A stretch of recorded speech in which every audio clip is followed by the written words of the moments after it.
I used to believe weddings were sacred, moments where two souls promise themselves forever in front of family, friends, and God. But on the night I confronted my wife at her best friend's wedding, that belief shattered into glass. Her name was Rebecca, and for 7 years she'd been my everything. We built a life together. 2 careers balancing rent, vacations that felt like escape routes from the grind, dinners where she'd smile across the table as if I was her safe place. I thought we were solid. I thought we were unbreakable. But betrayal has a way of creeping in silently, hiding behind laughter and kisses, only to stab you in the back when you least expect it. It began a few months before the wedding. Rebecca grew distant, her phone glued to her hand. She'd turn the screen away whenever I walked into the room. At first, I brushed it off. Work stress, maybe. She was always ambitious, always networking. But then I noticed the late-night texts, the constant excuses. I'm staying over at Marissa's, or I'm working late with a firm. Her stories didn't quite line up. I wasn't paranoid. I wasn't jealous. I was just observant. One night, when she left her phone on the counter while showering, I saw his name. Ethan, the best man at the wedding we were both invited to. The groom's college buddy. I scrolled just enough to read the words that destroyed me. I can't wait to see you at the wedding. She'll never know. We'll find a way. My heart sank. My stomach turned. That's when I decided I wasn't just going to confront her in private. She made her choices. She wanted a secret. I would drag it into the light. The wedding was at a vineyard just outside the city. Golden string lights glowed across the courtyard. Laughter echoed. Champagne flowed like water. Rebecca looked stunning. Navy blue dress. Her hair curled perfectly. The kind of beauty that could stop a room. And yet, I knew she wasn't mine anymore. I played along, smiled, shook hands, watched her pretend to be the perfect wife. But I also watched Ethan. His eyes never strayed far from her. Every time their gazes met, it was like lightning arc between them, subtle enough for others to miss. Not for me. Dinner passed, vows were exchanged, and the dance floor opened.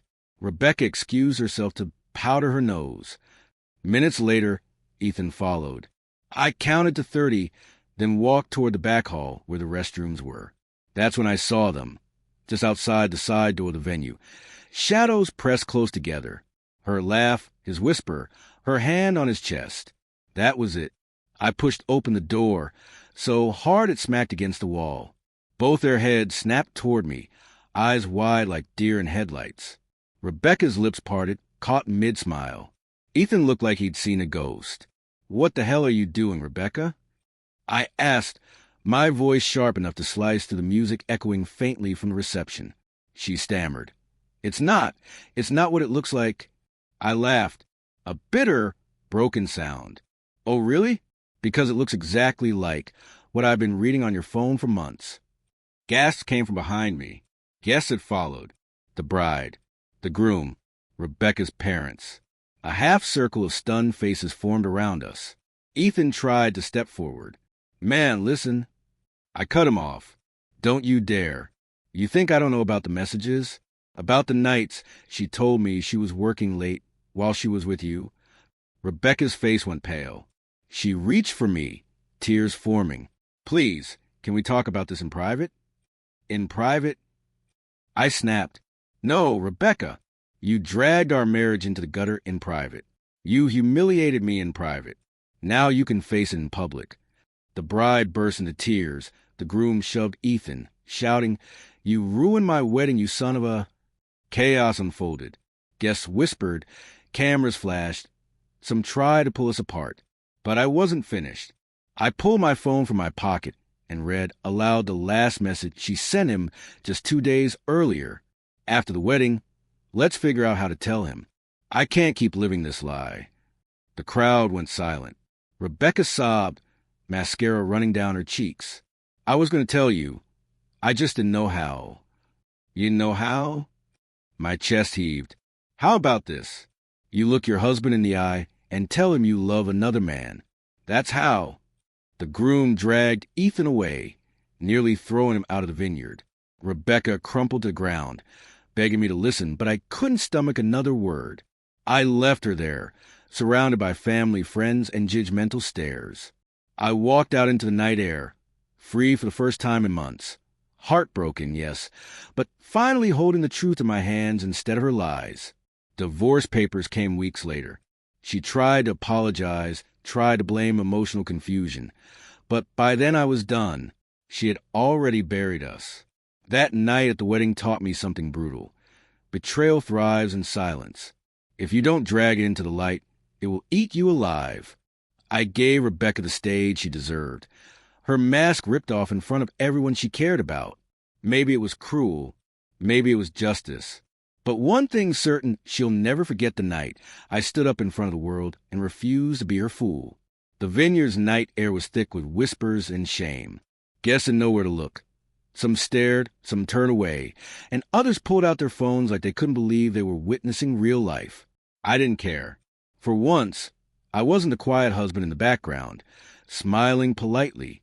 I was a man who finally tore the truth into the open. Rebecca sat on the cobblestone ground in her ruined dress, makeup streaking down her cheeks, clutching at the air like she could grab hold of me before I disappeared. Ethan had already been dragged out, cursing under his breath while the groom shouted at him. The bride sobbed against her mother's shoulder. And me? I just walked away. The next morning, my phone buzzed nonstop, texts, calls, voicemails. Rebecca begged to meet. Friends wanted the real story. Even my mother left a voicemail that said, "Honey, I don't know what happened, but I'm here." I didn't answer anyone. I sat at my kitchen table with a cup of coffee that had gone cold hours earlier, staring at the silent walls of our apartment. Every photo frame on the shelves suddenly felt like a museum of lies. When Rebecca finally came home around noon, her eyes were swollen. She dropped her purse on the counter, her hands trembling.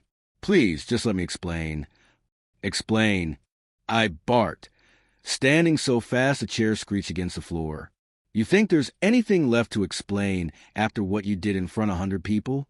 Her lips quivered. I didn't mean for it to happen. It just did. Ethan was there for me when you were so busy with work, and one night we just... Don't. I snapped, pointing a finger at her. Don't you dare try to justify it. You made a choice, over and over again. She sank into the couch, sobbing. I didn't want to lose you. That sentence hit me harder than her cheating. I laughed bitterly. You already lost me the first time you let him touch you. Within a week, I had an attorney. Rebecca tried to delay it, beg for counseling, but I had made up my mind. There was no fixing something that had already been broken in silence for months. The divorce was ugly. She wanted half the apartment, half the savings, half of everything we built. Her lawyer argued she had sacrificed for the marriage, supported me through graduate school, and deserved her share. My lawyer leaned in and whispered during one session, "You want this to go fast? We can bring up the affair. Judges don't like cheaters." I nodded. When the evidence came out, screenshots, call logs, even a hotel receipt under her name, the courtroom went silent, just like at the wedding. Rebecca stared down at the table, unable to meet my eyes. The judge ruled in my favor on most counts. She got less than she thought. I walked out with the apartment and my dignity. She walked out with her lawyer and the weight of her own mistakes. The weeks that followed were strange. For the first time in years, the apartment was silent, not the comfortable kind, but the empty kind. No toothbrush beside mine. No shoes at the door. Just me. Friends tried to drag me out for drinks, blind dates, distractions. But I wasn't ready. I needed to sit in the silence, to feel the pain, to let it teach me something instead of running from it. Rebecca tried reaching out again. One night she showed up outside the apartment, her hair messy, eyes desperate.